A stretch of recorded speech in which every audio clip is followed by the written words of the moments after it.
Olá, você é uma pessoa que pensa bastante? Quantos pensamentos você tem num dia, numa hora, em um minuto? Quantos pensamentos vêm à sua mente? Muitos? Um levantamento que fizemos no Instituto Neuropsi sobre intuição, uma das questões que as pessoas trazem é que elas têm as mentes muito agitadas, milhares de pensamentos vêm às suas mentes. Isso atrapalha as suas tomadas de decisão. O meu nome é Fábio, eu sou neuropsicólogo e este é o quarto vídeo da série Intuição. Eu espero que você esteja bem. Se você já assistiu os outros vídeos, o primeiro foi sobre o que é intuição, um panorama geral, o segundo sobre emoção, o terceiro sobre o novo inconsciente, que mostra quão inconscientes somos. Se você já assistiu, ótimo, se não, veja no link aí e assista os vídeos anteriores, ok? O vídeo de hoje é Mindfulness, ou atenção plena. O quanto a atenção pode ser regulada e o que isso tem a ver com intuição. Nosso quinto vídeo é sobre aplicações da intuição. Onde a intuição é utilizada, com quais resultados. O sexto vídeo, que eu brinco que é perigoso, fala de vieses. Aliás, o vídeo sobre o novo inconsciente também foi um pouco perigoso se você já o assistiu, né? O sexto vídeo é sobre auto-engano, sobre os nossos enganos, e é importante que a gente saiba destes auto-enganos. E o sétimo e último vídeo é sobre o método e também modelo Intuição 2.0, que integra tudo isso que eu estou lhe falando numa forma de treinar a intuição. Vamos para o vídeo de hoje, atenção ou mindfulness.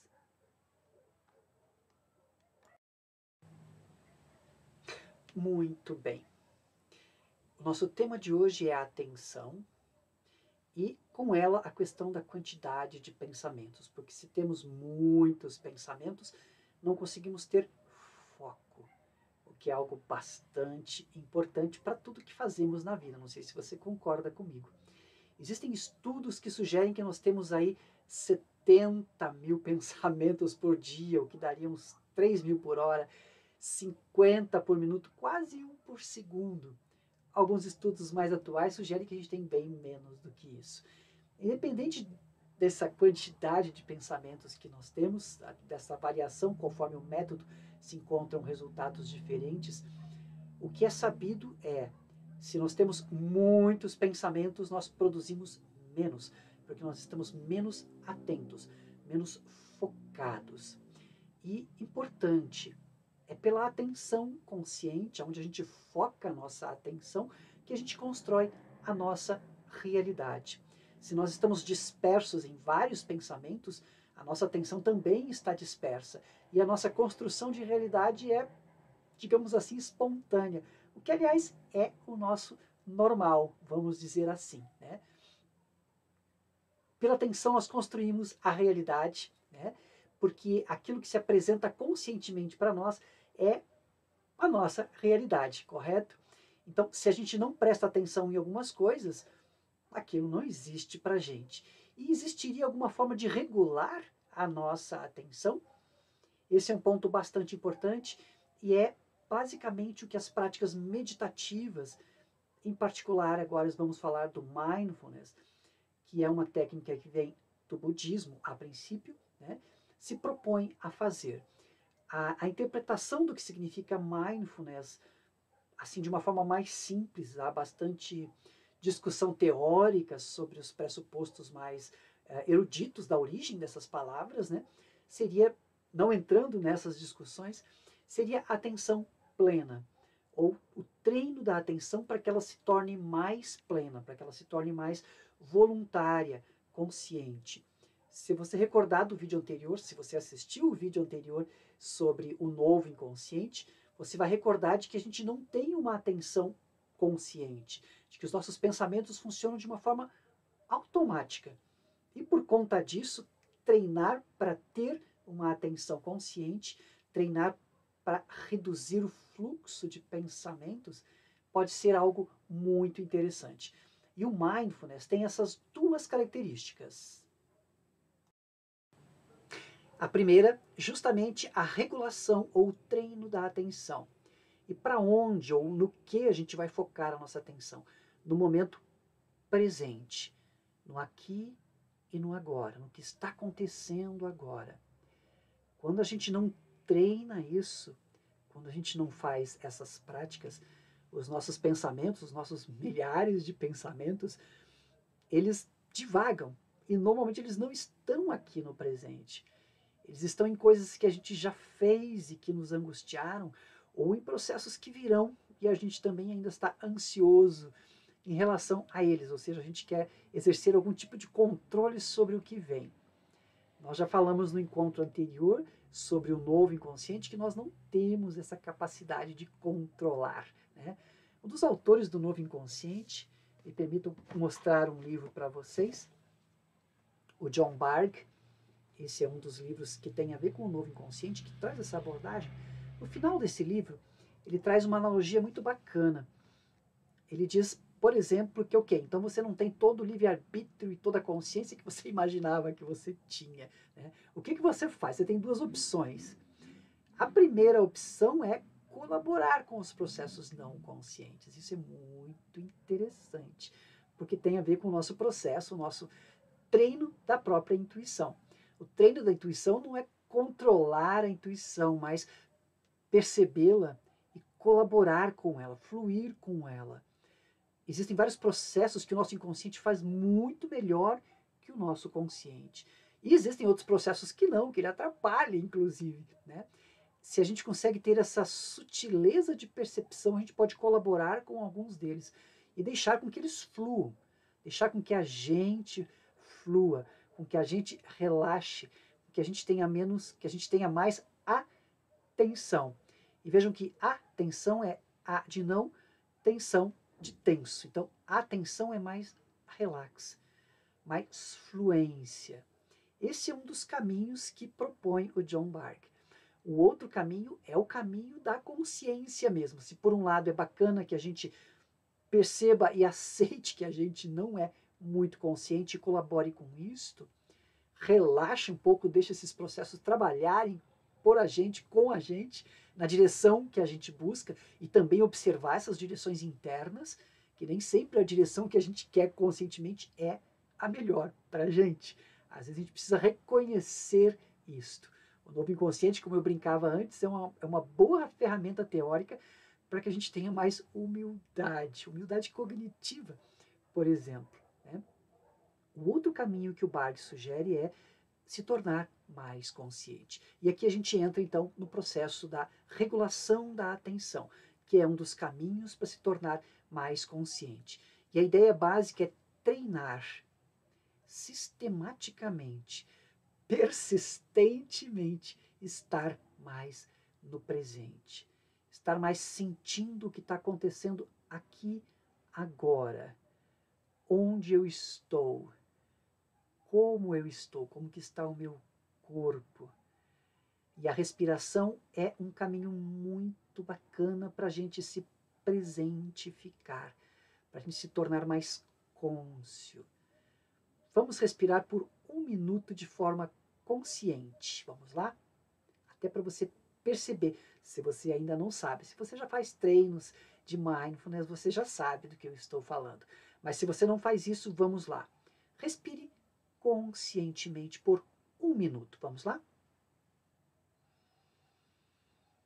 Apenas observe o fluxo da sua respiração. O ar entrando e o ar saindo.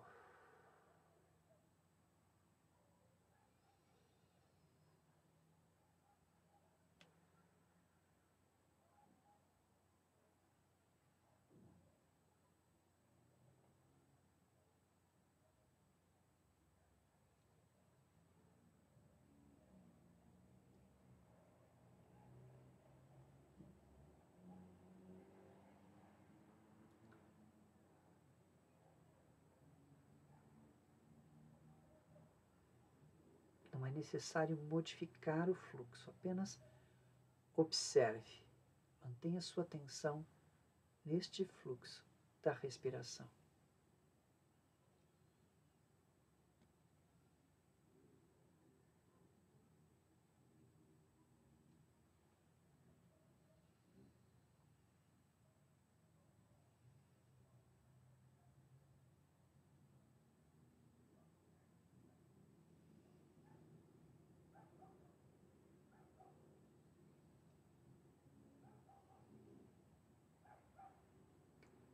Muito bom. Se você tentou fazer, você deve ter observado, caso você não tenha prática com isso, que alguns pensamentos vieram à sua mente, ok? Por que que vieram? É o nosso intérprete cerebral que eu falei no vídeo do inconsciente, do novo inconsciente. Essa estrutura que fica trabalhando continuamente, buscando sentido para as coisas, né? Tentando elaborar o que passou, tentando prever o futuro, editando as coisas para que a gente possa ter orientação interna, uma coerência interna. Ocorre que pensar demais gasta mais energia e produz menos resultados. Isso é o que mostram estudos atuais com treinamento do mindfulness, inclusive com pessoas das áreas das organizações, com executivos. Executivos que treinam a sua atenção, eles gastam menos energia e produzem mais, têm mais discernimento mental. E eu arriscaria dizer até mais clareza da sua própria intuição. Porque se a gente presta mais atenção, se a gente treina a atenção, a gente percebe mais o corpo, que é o palco do nosso processo intuitivo, percebe mais os nossos pensamentos e consegue ter mais discernimento entre essas duas coisas. Um outro elemento, além do treino da atenção, que está relacionado ao mindfulness, é a abertura para a experiência. O que é abertura para a experiência? A cada segundo, se você recordar do nosso encontro sobre emoção, nós estamos julgando, avaliando, para ver se é bom ou não é bom. A gente faz isso com base no passado, em experiências prévias, né? Se o que é bom agora, com base no passado, se o que acontece agora é bom, com base no passado, eu vou buscar me aproveitar disso, vou, né, me aproximar, vou colaborar. Se não, eu vou tentar me esquivar ou me defender, ou quem sabe até fugir, né? Tudo isso com base no passado. Ocorre que nem sempre as experiências do passado são úteis para o presente. Ainda mais no momento que a gente vive, onde a mutação, as mudanças, olha o motoqueiro aí, são muito fortes. E que a imprevisibilidade se mostra mais evidente, a gente não pode se basear no passado, exclusivamente. E é mais importante ainda a gente conseguir estar no presente, para conseguir observar as coisas sem esses vieses já automáticos de experiências anteriores. Essa é a segunda característica do mindfulness. Porque as coisas em si mesmas, em geral, não têm conotação positiva ou negativa. Mas a gente as atribui. E se a gente percebe esse viés de atribuição de valor no presente, a gente tem mais opções. Se isso for bom, se for funcional a atribuição que eu estou fazendo, fluo com ela. Mas se não for, se for disfuncional, se for prejudicial, talvez eu precise mudar.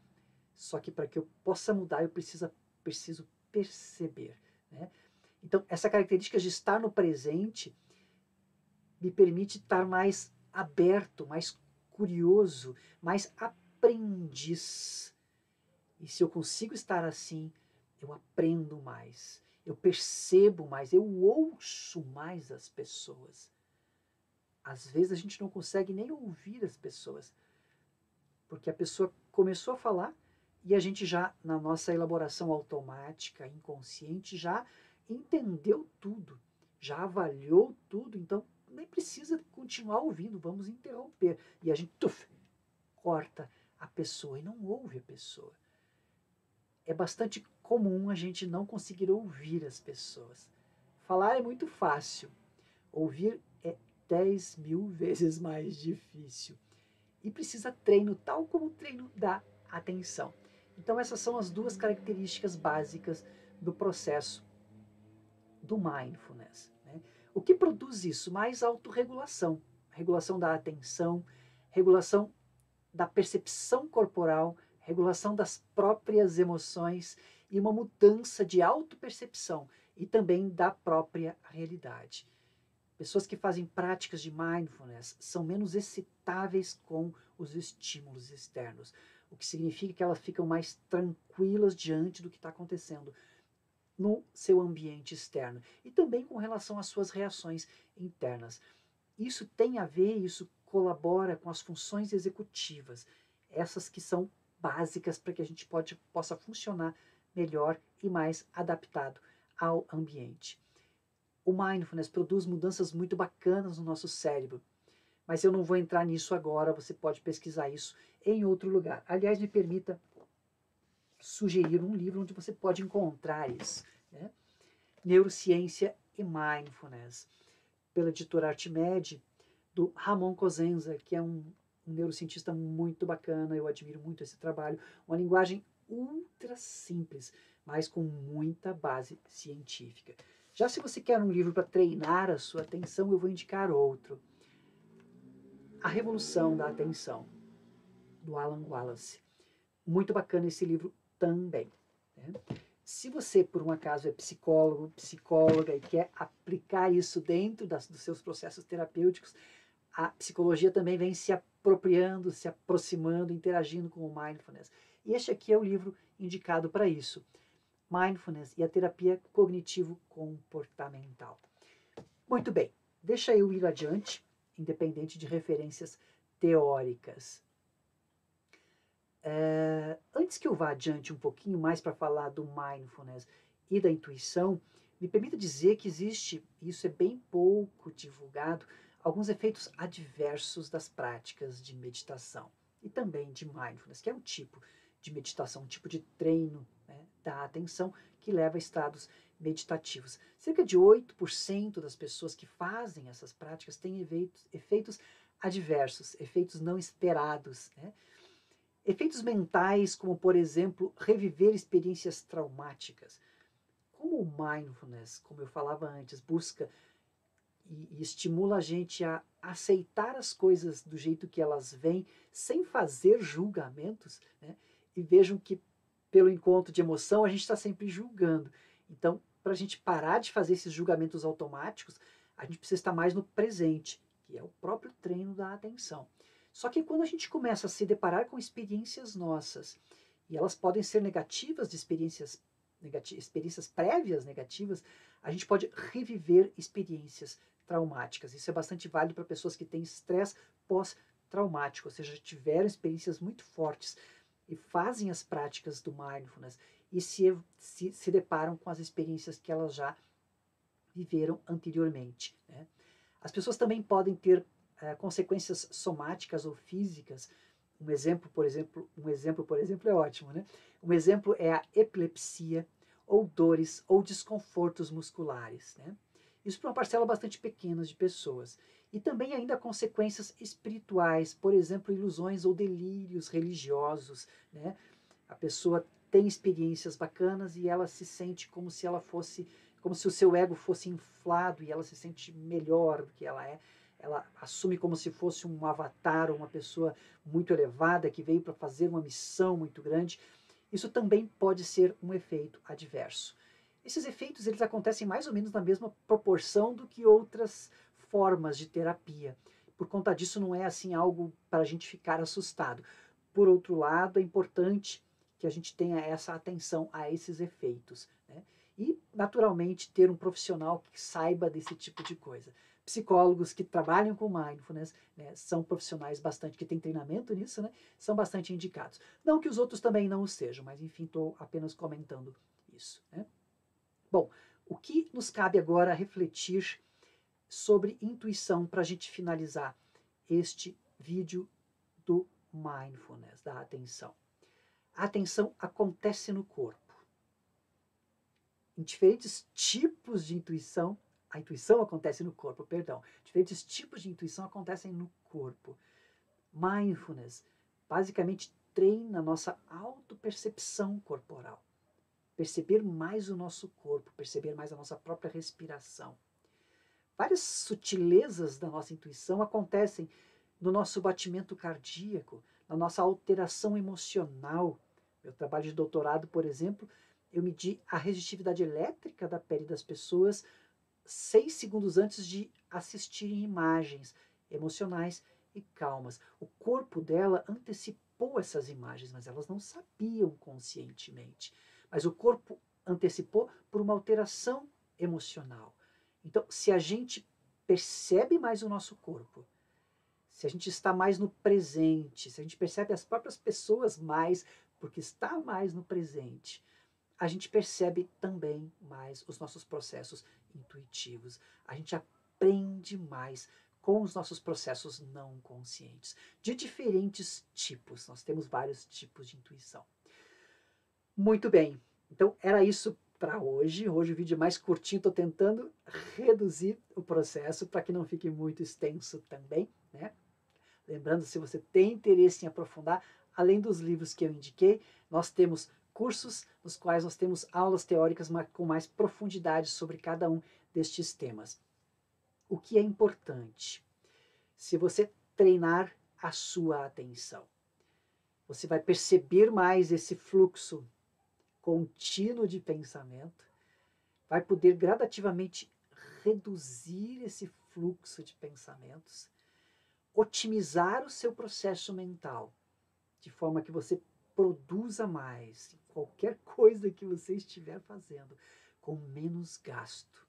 E para além disso, você vai perceber mais o seu corpo, você vai perceber mais processos não conscientes e talvez perceber mais processos intuitivos. Não ao acaso.